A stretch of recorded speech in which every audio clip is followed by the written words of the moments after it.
अस्सलाम वालेकुम। Welcome to our YouTube channel C learning. आज की इस वीडियो में डिस्कस करेंगे उन क्वेश्चंस के बारे में जो स्टूडेंट जो है वो पूछ रहे हैं कि क्या पीआरसी के पेपर मंथली बेसिस के ऊपर कंडक्ट होंगे, पीआरसी के पेपर के लिए हमारे पास टाइम कितना है, वो स्टूडेंट जो एफसी में फेल होकर आए हैं उनके लिए, और ये क्या क्राइटेरिया, इन तमाम चीज़ों को जो है वो इस वीडियो के अंदर कंप्लीट डिटेल में आपके साथ डिस्कस करूँगा। आई के आपने लास्ट नोटिफिकेशन इशू किया था जिसके मुताबिक आई के आपने कहा था कि पीआरसी का नाम चेंज करके फ़िलहाल जो है वो आई कैप ने एएफसी रख दिया है, और इसके ऊपर आई कैप ने जो है वो डायरेक्टिव 1.22 जो है वो इशू की थी, जिसके अंदर आई कैप ने तमाम क्वेश्चन के आंसर जो है वो स्टेप बाय स्टेप दिए। सबसे पहले आई कैप ने जो है वो एएफसी में यानी कि पीआरसी जो है उसके अंदर इनरोल होने का सेम एज इट इज़ वही क्राइटेरिया डिस्कस किया जो ऑलरेडी मैं अपनी वीडियोज़ के अंदर आपके साथ डिस्कस कर चुका हुआ हूँ।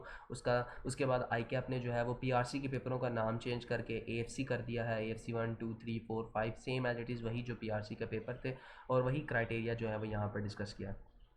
उसके बाद जो आई कैप ने यहाँ पर चीज़ बताई है वो ये है कि एएफसी के पेपर का जो स्केजुअल है, जो नोटिफिकेशन है, वो आई कैप अपनी वेबसाइट के ऊपर थ्रू आउट द ईयर जो है वो अवेलेबल कर देगा। आप थ्रू आउट द ईयर यानी कि पूरा साल जाकर उसको देख सकते हैं, यानी कि हर माह आपके पेपर वहाँ पर होंगे। आप जाएंगे अपने लॉगिन एरिया में लॉगिन करेंगे, एग्जामिनेशन सेंटर में जाएंगे, वहाँ पर आपको जो है वो एएफसी का एग्जामिनेशन सेंटर शो हो रहा होगा। वहाँ पर आप जिस भी इलाके में उस इलाके के हिसाब से अपना जाकर वहाँ से उसको डाउनलोड कर लेंगे। उसके बाद आपके पास डेट आ रही होंगी और आपके पास रिक्वायर्ड स्केजुल आ रहा होगा। इसके साथ ही साथ आई कैप ने जो है वो स्टूडेंट को ये अपॉर्चुनिटी भी दे दिया है कि वो अपना पेपर की डेट भी सेट कर सकते हैं, पेपर का सेशन भी सेट कर सकते हैं। मैंने कंप्लीट डिटेल में वीडियो बनाई है कि आप पीआरसी के लिए कैसे अप्लाई करेंगे, आप उसको जाकर जो है वो देख सकते हैं। इसके बाद आई कैप ने यहाँ पे ये बताया है कि एएफसी का जो रिज़ल्ट है यानी कि पीआरसी का जो रिज़ल्ट है वो इंस्टीट्यूट जो है वो अनाउंस करेगा। उसके बाद जो है वो फ़ीस स्ट्रक्चर वगैरह को डिस्कस किया हुआ है जो कि काउंसिल वगैरह डिस्कस करेगा। उसके बाद जो है कुछ अदर पॉलिसीज़ हैं जिसमें जो है वो आई कैप में डिस्कस किया कि आपने कोई अनफेयर जो है वो यूज़ नहीं करना किसी ऐसी चीज़ को जो आई कैप की पॉलिसीज़ के ख़िलाफ़ हो, जो कि आई कैप ने तमाम चीज़ें जो हैं वो डायरेक्टिव 1.01 के अंदर एक्सप्लेन कर चुके हैं। इनको मैं ऑलरेडी आपके साथ प्रीवियस लेक्चर्स में, प्रीवियस वीडियोज़ में एक्सप्लेन कर चुका हूँ। यहाँ से जो हमारे लिए रेलेवेंट बात है वो ये है कि जो आपके पास आ रही है ये मेन बात, कि वो स्टूडेंट जो एएफसी स्टेज के ऊपर थे और जो अपने पेपर पास नहीं कर सके, assessment who have not completed the AFC stage और not pass the paper, CAP 1 CAP 2 का पेपर जो पास नहीं कर सके एजुकेशन स्कीम 2013 के अंदर बिफोर मार्च 1 2022 से, अब उनके लिए क्या क्राइटेरिया, मतलब ये उन स्टूडेंट की बात हो रही है जो एएफसी को कंप्लीट नहीं कर सके। अगर तो उनका AFC 1 यानी कि फंक्शन इंग्लिश पास है तो उनको AFC 1 यानी कि business writing and compression skill का पेपर नहीं देना। इसी तरह अगर उनका AFC 2 यानी कि बिज़नेस कम्युनिकेशन पास है तो उनको business writing and compression skill का पेपर नहीं देना।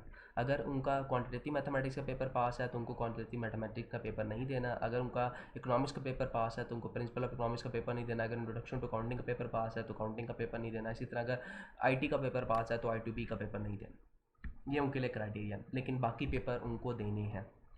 यानी कि वही तमाम क्राइटेरिया जो ऑलरेडी मैं आपके साथ डिस्कस कर चुका हुआ था कि अगर आप प्रीवियस अटैम्प्ट में दिसंबर अटैम्प्ट के अंदर एएफसी के किसी एक पेपर के अंदर भी फेल हैं तो आपको इंट्रोडक्शन टू अकाउंटिंग और इकोनॉमिक्स ये पेपर तो आपको देने ही देने हैं। साथ जिस पेपर में आप फेल हैं उसके अगेंस्ट जो भी नया पेपर बनता है पीआरसी का वो पेपर आपको देना पड़ेगा। जैसे अगर कोई बच्चा क्यूएम के अंदर फेल है तो उसको AFC 2 यानी कि PRC 2 और इंट्रोडक्शन टू अकाउंटिंग और इंट्रोडक्शन टू इकोनॉमिक्स, ये 3 पेपर जो है वो देने पड़ेंगे।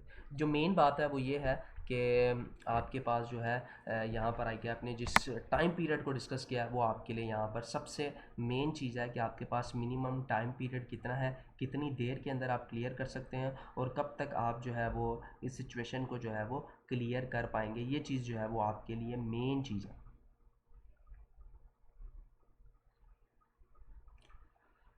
यहाँ पे जो चीज़ डिस्कस की है वो ये है कि they shall have maximum period of 15 months, उनके पास 15 माह है to pass a AFC under education scheme 2021 के अंदर उनके पास 15 मंथ है कि वो इसको जो है इन पेपरों को पास कर लें।